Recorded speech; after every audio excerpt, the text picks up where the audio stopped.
ବିଷୟ ମା ତୁମେ ଅଛ କି?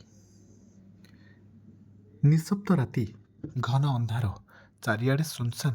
ସମୟ ରାତି 11:30। କଥା କହୁଥିବା ମଣିଷଟା ଆଜି ଚୁପ୍ ହୋଇ ଶୋଇ ରହିଛି ଷ୍ଟେଜରେ।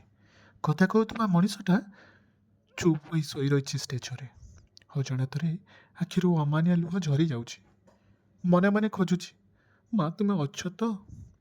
ମା ତୁମେ ଅଛ ତ? ଅପେକ୍ଷା ମାଙ୍କର ଉତ୍ତରକୁ, କିନ୍ତୁ ଉତ୍ତର ନାହିଁ। ସବୁ ଯେମିତି ଚୁପ୍ ହୋଇଛି।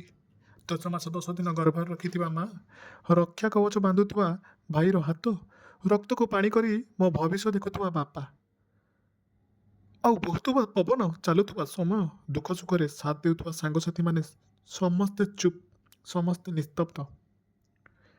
ପୁଣି ମନେ ମନେ ପଚାରିଲେ, ମା ତୁମେ ଅଛ ତ? ମୋ କଷ୍ଟ କ'ଣ ଜାଣିପାରୁନ? ମୋ ଯନ୍ତ୍ରଣା ଦେଖିପାରୁନ? ଆଉ ସହିପାରୁନି ମା, ଆଉ ସହିପାରୁନି। ମାରିଦିଅ। ମାରିବାର ଅଛି ତ ମାରିଦିଅ, ନଚେତ୍ ସତ ସିଂହର ବଳ ଦିଅ ମା। ମା ତୁମେ ଅଛ ତ? ଆଧୁନିକ ସମାଜର ମଣିଷ ରୂପକ ରାକ୍ଷସର ଛାଲ ପିନ୍ଧି ବୁଲୁଥିବା ଭଦ୍ର ମଣିଷକୁ ଚିହ୍ନିବା ଭାରି କଷ୍ଟ, ଭାରି କଷ୍ଟ ମା। ମା ତୁମେ ଅଛ ତ? ଏ ମା, ମା ତୁମେ ଅଛ ତ? ଯେବେ ଯେବେ ସୃଷ୍ଟିରେ ଅଧର୍ମର ଜୟ, ଯେବେ ଯେବେ ସୃଷ୍ଟିରେ ଅଧର୍ମର ପୁଡ଼ି ପୁରି ଯାଏ, ସେବେ ସେବେ ଧର୍ମର ବିଜୟ ପାଇଁ ତୁମର ଆବିର୍ଭାବ ହୋଇଥାଏ। ମା ତୁମେ ଅଛ ତ? ମୋ କଥା ଶୁଣୁଛ ତ? ମୁଁ ଆଉ ସହିପାରୁନି ମା, କଷ୍ଟ ହେଉଛି।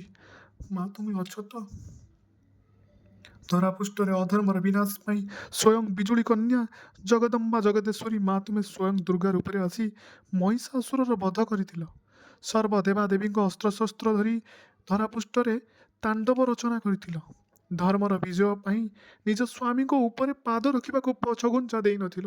ମା ତୁମେ ଅଛ ତ? ମା ତୁମେ ଅଛ ତ? ମା ମୋତେ ମାରିଦିଅ, ନହେଲେ ସାହସ ଶକ୍ତି ଦିଅ। ଏ ରାକ୍ଷସଟା ମୋ ଶରୀର ଚୁଣି ଖାଇଛି, କିନ୍ତୁ ମୋ ମନୋବଳକୁ ନୁହେଁ, ମୋ ମନୋବଳକୁ ନୁହେଁ ମା, ମୁଁ ତାର ବିନାଶ କରିବି। ମା ତୁମେ ଅଛ ତ? ମା ତୁମେ ଅଛ ତ? କେତେ ଯେ ନାରୀ ବେବିନା ପରି ମମତା ଜୀବନ ହାରିଲେଣି। ମା ମୋତେ ଶକ୍ତି ଦିଅ, ମୁଁ ବିନାଶ କରିବି। ଏ ମଣିଷ ରୂପକ ରାକ୍ଷସଟାକୁ ମାରିଦେବି। ପୁଣି ଜନ୍ମ ନେବ, ଧର୍ମ ଯୁଗର ଆରମ୍ଭ ହେବ। ସବୁ ନାରୀ କହିବେ, ଆମେ ସମସ୍ତେ ଜଣେ ଜଣେ ଦୁର୍ଗା। ମୋ ଆଖି ବୁଜି ହେଇଯାଉଛି ମା। ହୁଏତ ଆଉ କିଛି ସମୟ ପରେ ମୁଁ ଏ ଦୁନିଆ ଛାଡ଼ି ଚାଲିଯିବି। ମୋତେ ଭାରି କଷ୍ଟ ହେଉଛି, ମୁଁ ଆଉ ସହିପାରୁନି ମା। ହେଲେ ଏ ରାକ୍ଷସଟାକୁ ତମେ ଛାଡ଼ିବନି, ଏ ଧରାପୃଷ୍ଠରୁ ବିନାଶ କରିବ। ନୂଆ ଯୁଗର ଆରମ୍ଭ ହେବ। ସବୁ ନାରୀ ସମସ୍ତେ କହିବେ, ଆମେ ଜଣେ ଜଣେ ଦୁର୍ଗା ବୋଲି। ମା ତୁମେ ଅଛ ତ?